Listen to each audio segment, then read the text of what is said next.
E aí, comandante, tá feliz? Seja bem-vindo a mais um Café com o Comandante.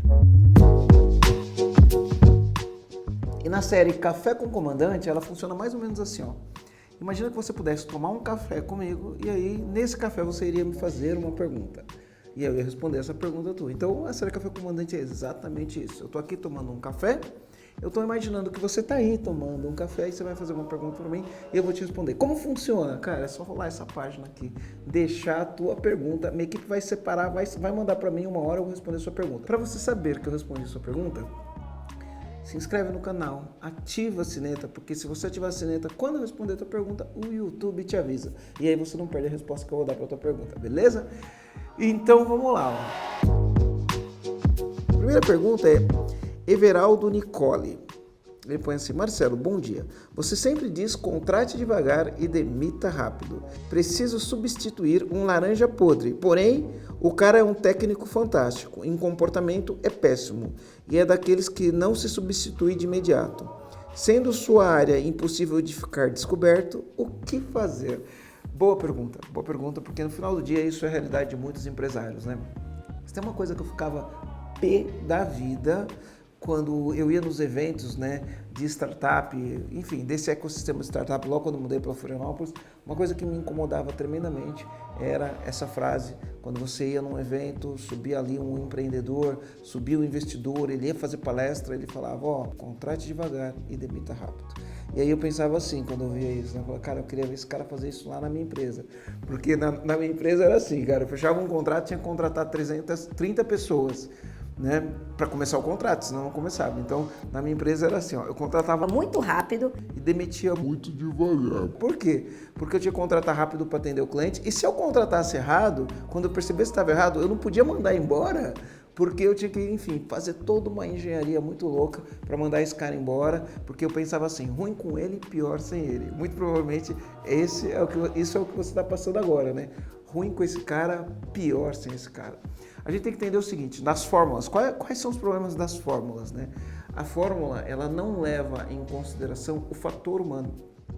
Toda vez quando você vai falar uma fórmula do sucesso, né, não dá para você não levar em consideração o fator humano. E o fator humano, ele não é matemático e nem lógico, né? Por mais que às vezes a gente acredita que seja, ele não é. Então é assim, entendo completamente a sua situação, você vai ter que ter um trade-off, né? O que é um trade-off? É você pesar quais as vantagens de continuar com essa pessoa enquanto você não dá um jeito, né? Contra quais as desvantagens de você tirar a pessoa hoje, né? Então, você tem que pesar exatamente o que vai acontecer. No teu caso, por exemplo, eu imagino que não seja fácil você trocar esse cara da tua empresa. Porém, o que eu queria falar para você do meu aprendizado, tá? Que é para tomar cuidado. Você quer fazer um plano? Enquanto esse cara tá lá, enquanto você não arruma outro, você vai procurando outra pessoa, né? Enfim, aí quando você colocar outra pessoa, você substitui ele e aí depois você faz isso? Sim, você pode fazer isso, já fiz isso, mas muitas vezes ao fazer isso, né, isso é um processo que demora. E aí isso demora, enquanto isso está demorando, essa pessoa está na tua empresa. E aí quando você chega uma hora que não tem jeito, né, que a corda rói, e aí você tem que mandar embora, quando você manda embora, passa 2, 3, 4 dias, e aí você pega e fala assim, cara, por que eu não fiz isso antes? É um arrependimento tão grande, você fala assim, por que eu não fiz isso antes? Muitas vezes a gente está numa zona de conforto. Cara, não dá para eu tirar esse cara agora, eu entendo que não dá, ele é uma laranja podre, eu vou ter que bolar um esquema. Só que como ele está lá e ele entrega, mesmo com todos os contras, e ele entrega, a gente fica na zona do conforto. A gente não toma uma ação rápida para resolver o problema. E tá tudo bem, não tem nada de errado com isso, porque afinal de contas, você sabe as contas que você tem que pagar, os clientes que você tem, os clientes que você pode perder se você fizer uma cagada, né? Mas assim, ó, muitas vezes o que eu entendo é o seguinte, a gente fica numa zona de conforto e não age rápido para resolver o problema. E essa zona de conforto vai se alongando.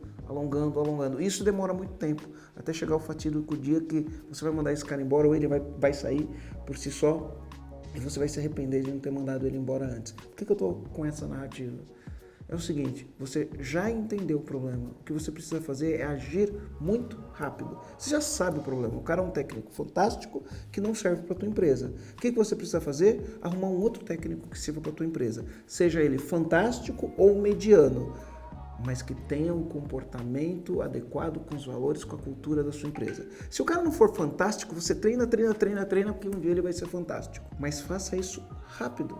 Procura essa pessoa rápida, contrata uma empresa, enfim, você não quer selecionar dentro da empresa, quer fazer um processo em sigilo, faz em sigilo, contrata uma outra empresa para fazer o hunting. O que é o hunting? A procura desse profissional, entrevista o profissional, explica qual que é o cenário, traz ele para dentro do jogo, né? E faça isso o mais rápido possível, porque você já sabe qual é o problema. O cara é muito bom tecnicamente, mas ele está ferrando tudo na sua empresa, contaminando outras pessoas.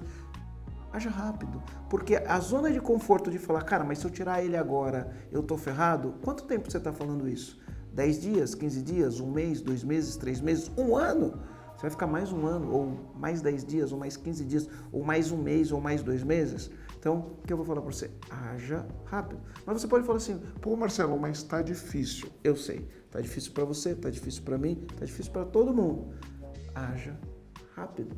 Tenha um objetivo e haja rápido. Porque quanto mais tempo você demora, mais prejuízo você tem. Beleza? Então, é isso aí, comandante. Deixa eu responder a próxima pergunta. A próxima pergunta é...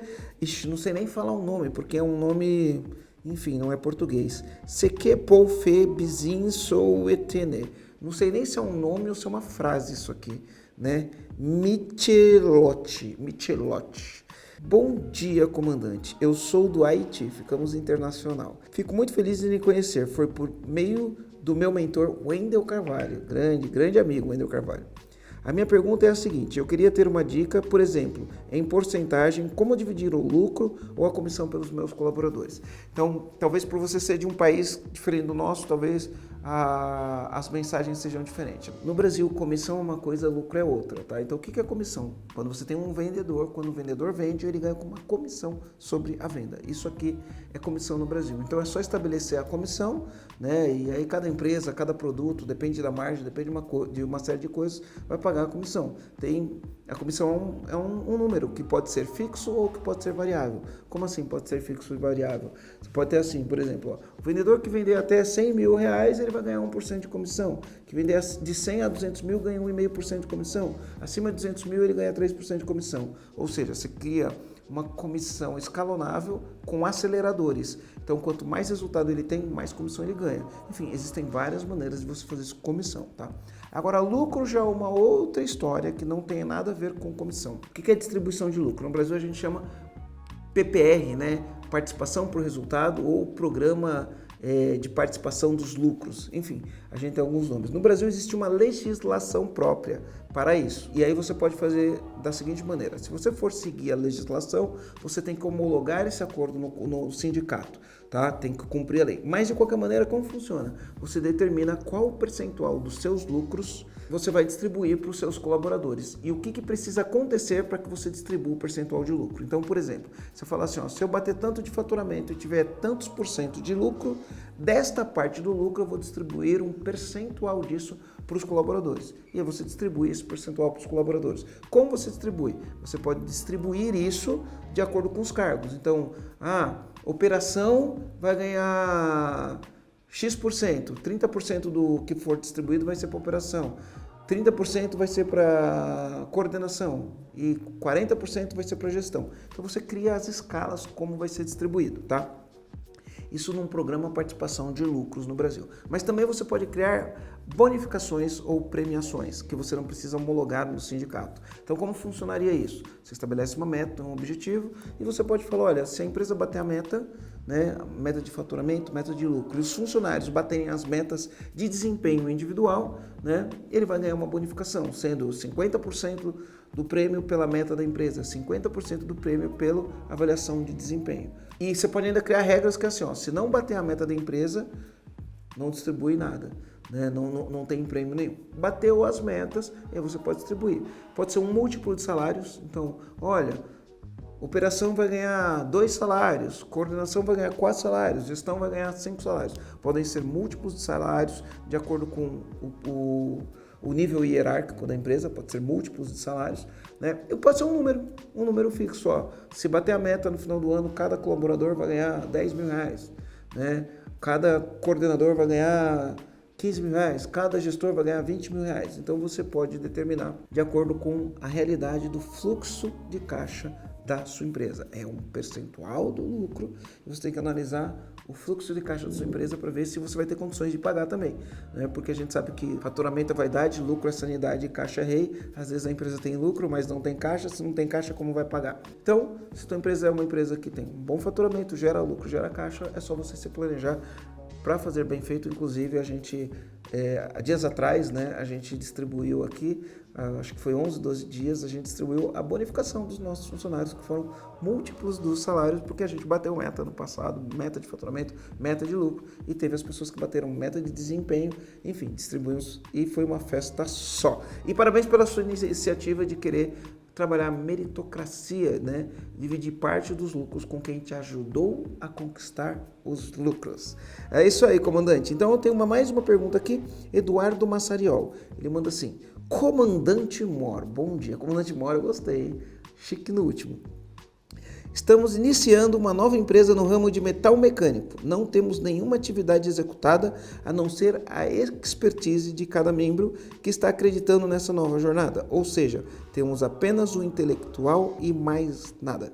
Sabemos que os nomes que temos podem nos levar a algum lugar, mas pergunto: como podemos demonstrar uma característica forte nesse início sem ter algo físico do passado que comprove? Cara, você tem o mais importante, vontade. Vontade e alguma expertise, né? Quando eu comecei, eu era mais ou menos isso, né? Tinha muita vontade, né? E a minha primeira empresa, inclusive, eu tinha muita vontade e zero expertise. Eu comecei logo, a gente fechou um grande cliente mesmo, logo de cara, assim, começando a empresa. A segunda empresa eu tinha expertise, muita vontade, e aí a gente sofreu bastante, mas depois a gente fechou um grande cliente, tá? Então, o que acontece? Cara, se você tem energia, vai funcionar. Hoje, o mundo hoje é diferente de quando eu comecei lá atrás, tá? Naquela época era muito mais difícil, hoje é muito mais fácil. Por que eu falo que hoje é muito mais fácil? Olha só, você tem várias ferramentas que podem te ajudar a fazer isso.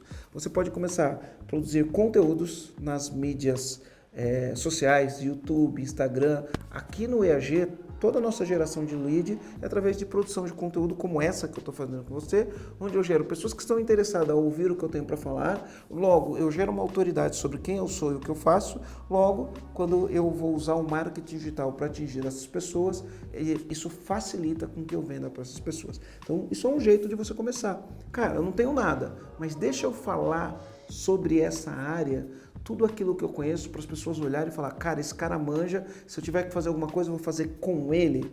Então, por exemplo, eu não sei exatamente o que é metal mecânica, mas vamos supor que você tem uma mecânica. Eu sei que não é a mesma coisa, mas, cara, todo dia você posta um conteúdo sobre motores, tipo de motor, tipo de problema, como arruma, esse tipo de coisa. Você começa a demonstrar que você conhece daquilo, logo pessoas começam a te seguir porque são interessadas por aquele tema. Se um dia o cara tiver um problema com isso, quem é que ele vai buscar? Você. Então é isso que eu faço quando eu faço sobre gestão. Então isso é um jeito de fazer. O outro jeito de fazer é você montar, entender bem direitinho quem é o teu cliente. Sempre começa pelo seu cliente, né? É mais sobre o seu cliente do que sobre você. Entender direito quem é o seu cliente. Criar uma abordagem. Como eu vou abordar esse cliente, qual tipo de narrativa que eu vou fazer para atingir esse cliente. Monta uma estrutura com script, o que eu vou falar, por onde eu procuro esse cara, o que eu vou falar na primeira ligação, vou mandar um e-mail, vou nutrir ele de alguma informação, né? Existem várias estruturas, inclusive a gente já fez vários podcasts falando sobre venda, tem um com o Thiago Reis, vou colocar o card dele aqui que a gente fez, tem um com o Fábio Oliveira, vou colocar o card dele aqui. Enfim, temos outros que agora de cabeça eu não lembro, mas temos vários podcasts falando sobre isso, tá? Sobre como vender. E o que você vai fazer? Vai fazer, o trabalhinho duro, né? Você, os teus sócios, os seus sócios, vocês vão abordar, vão fazer uma lista de possíveis clientes, identificar qual que é o perfil desse cliente e vão ligar, fazer o que a gente chama de cold call. Né? Vai ligar para esse cliente, vai agendar a reunião, vai fazer a apresentação, vai mostrar como vocês são bons, insistindo, até fechar o primeiro cliente. Fechou o primeiro cliente, vocês vão realizar o serviço. Realizou o serviço, pronto, você já tem uma prova física para fazer isso. E aí você continua fazendo isso, só que quando você for para o segundo cliente, você fala: olha, eu atendo esse primeiro. Você tem foto, você tem demonstração do trabalho que você fez, depois você vai para o terceiro, depois você vai para o quarto e assim continua. Literalmente, o que você precisa fazer, tá? Você precisa pegar o chapéu, jogar o chapéu e sair correndo atrás para resolver o problema. É isso que você tem que fazer. Então, não deixe nenhum tipo de crença te bloquear no sentido... mas eu nunca fiz, se eu não provar para as pessoas que eu sei fazer, não vai dar certo. Se você bater em 100 portas, ou batendo na cara dura, ou gerando conteúdo para que as pessoas assistam o teu conteúdo, para que elas olhem e falem, ei cara, eu tenho esse problema, me ajude. Se você fizer isso, uma hora você vai fechar o primeiro cliente, aí vem o segundo, aí vem o terceiro, e vem o quarto, e assim por diante. Eu vou falar, não existe mágica, né? Você vê, com todas as inovações que a gente tem, foi assim que eu fiz quando eu comecei minha primeira empresa em 1996, tá? A gente ia na cara... Na verdade, na primeira empresa em 1996, o primeiro cliente foi por conta do nosso relacionamento. Uma pessoa que a gente conhecia apresentou uma pessoa que ela conhecia. Fechamos o primeiro contrato, tá? Na segunda empresa que eu abri, foi na cara de pau. A gente ligava para os possíveis clientes na cara de pau e fazia isso. Quando eu abri o EAG, eu comecei a produzir conteúdo. Igual você está vendo aqui, produzir conteúdo para falar para os caras de como tocar uma empresa, como fazer gestão, como acabar com o caos, como trabalhar menos, como fazer a empresa funcionar sem a sua presença. Então, produzia esse conteúdo e as pessoas começaram a assistir e aí elas me procuravam para falar, cara, me ajuda? E aí a gente começou a fazer vendas e assim por diante. Sabe? Não existe fórmula mágica, não existe nada disso. O que existe é trabalho. Então, se você seguir ali, a receita de bolo, tiver persistência, tiver energia, tiver resiliência para um monte de não que você vai ouvir, uma hora você fecha o primeiro cliente e aí é só o começo, depois tem uma longa jornada e eu quero ver essa história depois no futuro, beleza? Então, comandante, é o seguinte, você curtiu, dá um joinha aqui, né? Se inscreve no canal, enfim, compartilha com seus amigos, deixa sua pergunta, porque se você deixar a tua pergunta no próximo Café com o Comandante, minha equipe vai mandar a tua pergunta para mim, não sei se é no próximo, tá? Nos próximos. A minha equipe vai mandar a tua pergunta para mim e eu vou responder aqui para você. Beleza? Então, capricha aí na pergunta. Valeu!